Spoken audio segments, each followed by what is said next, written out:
اللہ سے طلب کرو توفیق نیک کاموں کی اور ان کاموں کی جب وہ رب تم سے راضی ہوتا ہے، بدلے میں وہ تم کو راضی کر دیتا ہے، اور اتنا راضی کر دیتا ہے کہ تم سوچ بھی نہیں سکتے، اور نیکیوں کی وجہ سے تم کو دیتا ہے وہ سب جو تم چاہتے ہو، اور وہ سب بھی عطا کرتا ہے جس کے لیے تم نے دعا کی ہوتی ہے۔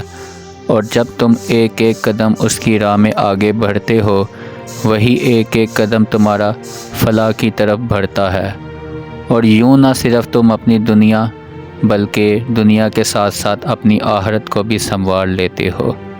اللہ تعالیٰ تو چاہتا ہے کہ تم اس کی طرف قدم بڑھاؤ۔ جب تم اللہ کی جانب ایک قدم بڑھاتے ہو تو وہ تمہاری جانب 10 قدم بڑھاتا ہے۔ اسی لیے اس رب سے جڑ جاؤ، اس کے در کے گدا بن جاؤ، جو اس کے در سے کبھی سائل خالی نہیں لوٹا۔ وہ جس نے تم کو مانگنے کی توفیق دی ہے، وہ تم کو عطا بھی ضرور کر دے گا۔ بس تم کو اس کے رضا کے کاموں میں جٹ جاؤ، وہ جو تمہارے دونوں جہاں انشاءاللہ سنوار دے گا، اور اللہ تو تم سے بھی بہترین طریقے سے جانتا ہے۔ اسے معلوم ہے تمہاری خواہش اور تمہیں کیا چیز چاہیے، وہی تمہارے فیصلے پر بہترین قادر ہے۔ اسے یہ بھی معلوم ہے تمہیں کیا چیز دکھ دیتی ہے اور کیا چیز تمہیں سکھ بھی دیتی ہے۔ وہ تو تمہاری ایک ایک پل کی سسکی سے بھی واقف ہے۔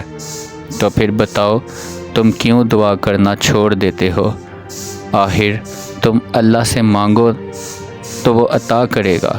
اگر مانگتے رہو گے تو وہ ایک بار کن فرما دے تو کیا کچھ نہیں ہو سکتا۔ تم اگر فقیر ہو تو وہ تمہیں غنی بنا دے گا، تمہیں بادشاہوں کے تخت پر بٹھا سکتا ہے، مگر اس کے کن کے بغیر کوئی پتا تک نہیں ہل سکتا، ہوا سے بھی نہیں ہل سکتا۔ بس تم اپنے معاملات اپنے رب کے حوالے کر دو اور تم پوری محنت لگا دو، وہ تمہارے لیے وہ فیصلہ لے گا جو تم خود بھی اپنے لیے فیصلہ نہیں لے سکتے تھے۔ اور اس سے بہتر کیا ہو سکتا ہے کہ کاتب نہ تقدیر تمہارے لیے خود فیصلہ لے رہی ہے، اور بے شک اس کے لیے ہر فیصلے ہر چیز سے بڑھ کر اور حکمت سے بھرپور ہیں۔ تمہارے صبر کے صلے تو اس عرش پر لکھے جا چکے ہیں، بس تم توکل کرنا اس رب کعبہ پر کبھی نہ چھوڑنا۔ رب کی خاطر کیے جانے والے کام چاہے وقتی مشکل کیوں نہ ہو، مگر دوستو اس کا اجر ہمیشہ رہنے والا ہے، اور اس کی برکات تا دیر با ہوتی ہیں۔ اے اللہ، ہمیشہ ہمیشہ تیری خوشنودی اور اپنی رحمت میں رکھنا، یہ دعا ہمیشہ کرتے رہنا، اور ایسے اعمال سے ہمیں بچانا جو ہمارے لیے باعث گناہ اور باعث تباہی ہوں۔ دوستو، اللہ تو سنتا ہے ہر اس دل کی جو اپنے اللہ سے رجوع کرتا ہے۔ بوجھے دلوں کی جود وہ اپنے کرم سے جگاتا ہے۔ وہ جو چھوڑ چکے ہیں سب آس اپنی نائی امیدی، ان کو اپنے ذکر سے دلاتا ہے۔ اس کا وعدہ کوئی نہیں حقیقت سے حالی، اس کے حکم کے ہیں تابع ساری کائنات، یہ کائنات ساری۔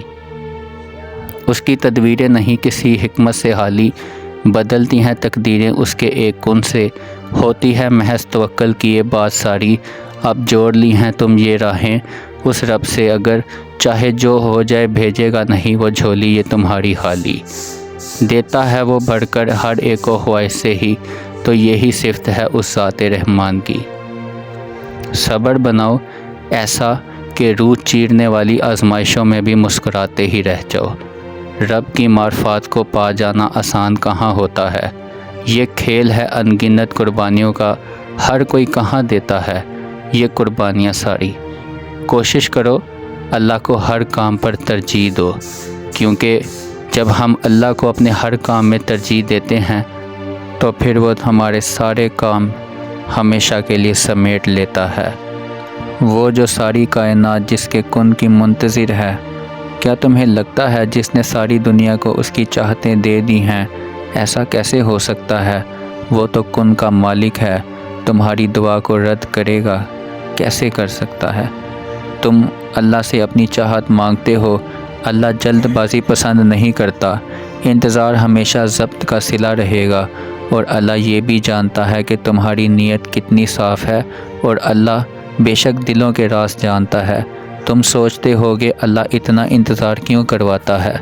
وہ ایک بار کن فرماتا ہے تو ساری کائنات کی قسمت بدل جاتی ہے اور ہمیشہ کے لیے زندگی میں انقلاب آ جاتا ہے۔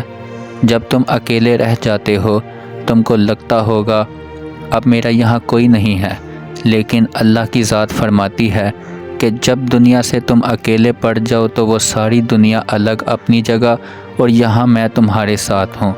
جس کا کوئی نہیں اس کا اللہ ہے، وہ صرف آزمائشوں میں ڈالتا ہے تمہارا صبر دیکھنے کے لیے، اور جب تم اس صبر کے امتحان سے کامیاب ہو جاتے ہو تو پھر اللہ ساری کائنات کو تمہارے قدموں تلے لے آتا ہے۔ یہ زندگی صرف آزمائش ہے، یہاں امتحان کے بغیر کچھ نہیں۔ اسی لیے حدیث میں بھی آتا ہے بے شک اللہ تعالیٰ صبر کرنے والوں کے ساتھ ہے، وہ بس کن فرماتا ہے۔ رب کی ذات کہتی ہے ہو جا تو بستر پر لیٹا مریض بھی اٹھ کر چلنے لگتا ہے، چاہے جتنا مرضی مریض ہو، مریض کو بھی اٹھا سکتا ہے۔ اللہ کی نعمتوں کا شکر گزار ہمیشہ رہنا چاہیے۔ سب سے پہلے شکر ادا کرو اللہ کا کہ تم صحیح سلامت ہو، اگر نہیں ہو تو دعا مانگو، جس وجہ سے ٹھیک نہیں اس کی معافی طلب کرو۔ وہ رب کریم تھوڑا سا تم کو امتحان میں ڈالے گی، جب تم کامیاب ہو جاؤ گے اللہ کے امتحان سے تو پھر دیکھنا اللہ تمہاری زندگی میں کیسا انقلاب لائے گا۔ تم کو اللہ تمہاری چاہتوں سے بھی بڑھ کر عطا کرے گا اور پھر تم گنتی تک بھی بھول جاؤ گے۔ لیکن یاد رکھیے چاہتے نہ ملنے کی وجہ سے جلد بازی میں آ کر اگر تم نے اس رب کریم کو ناراض کیا تو جو تمہارے پاس سب کچھ ہے وہ لے کر بھی تمہیں آزمائش میں ڈال سکتا ہے۔ وہ ایک بار کن فرماتا ہے تو کن فایا کن ہو جاتا ہے۔ جتنا ممکن ہو سکے کثرت سے نبی کریم صلی اللہ علیہ وآلہ وسلم پر درود بھیجو۔ وہ ذات سب سے افضل عبادت ہے جو نبی صلی اللہ علیہ وآلہ وسلم پر درود بھیجتا ہے۔ اللہ سے دعا کرو تاکہ تم کو تمہاری چاہت بھی مل جائے۔ اللہ سے جو دعا تم کو لگتا ہوگا قبول نہیں ہو رہی، کیا پتہ وہی دعا تمہاری قبولیت کی ہو۔ اللہ کبھی دعائیں رد نہیں کرتا، اللہ سب کو ان کی چاہتوں سے نواز دیتا ہے۔ بس کچھ اللہ کے مختلف طریقے ہوتے ہیں، کسی کو اللہ بہت جلد نواز دیتا ہے اور کسی کو تھوڑی دیر اور سننا پسند کر دیتا ہے، اور تھوڑی دیر سن کر اللہ تعالیٰ اس کو دیری کے صلے میں بھی نواز دیتا ہے۔ اللہ سے ہمیشہ یہ دعا مانگو اے اللہ ہمیں سکون کی زندگی دے، چاہے دولت میں دے یا غربت میں۔ اگر آپ کے پاس زیادہ دولت آ گئی ہے تو یاد رکھنا بے سکونی بھی زیادہ ہو جائے گی۔ جب خرچے بڑھ جائیں گے تو ٹینشن خود بخود بڑھ جائے گی، تو کیا فائدہ ایسی دولت کا جب سکون پھر بھی نہیں ملا۔ اسی لیے اللہ سے دعا کریں اے اللہ تو حق میں بہتر فیصلہ کرنے والا ہے، ہمیشہ مجھے سکون کی زندگی کا عطا فرمانا اور کبھی کسی کا محتاج نہ ہونے دینا، چاہے مجھے امیری میں زندگی دے چاہے غریبی میں دے، لیکن زندگی میں ہو سکون ہی۔ جب سکون مل جائے گا تو نہ کبھی دل میں لالچ امیری کا آئے گا اور نہ ہی اس سے بڑھ کر آئے گا۔ جزاک اللہ۔